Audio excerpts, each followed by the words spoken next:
শুভমান রাহুলের তাণ্ডবে উড়ে গেল আফগানিস্তান।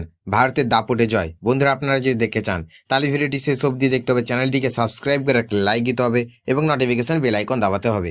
ভারত ও আফগানিস্তানের মধ্যে 3 ম্যাচের ওয়ানডে সিরিজের প্রথম ম্যাচে দাপটে জয় তুলে নিল টিম ইন্ডিয়া। ধর্মশালায় বৃষ্টি বিঘ্নিত এই ম্যাচে 25 ওভারে সীমাবদ্ধ করা হলো। ভারতের জয়ের পথে কোনো বাধা হয়ে দাঁড়াতে পারেনি আফগানিস্তান। শেষ পর্যন্ত 7 উইকেটে ম্যাচ জিতে সিরিজ 1-0 ব্যবধানে এগিয়ে গেল শুভমান গিলের দল। লক্ষ্য তাড়া করতে নেমে শুরু থেকে আক্রমণাত্মক মেজাজে ব্যাট করে ভারত।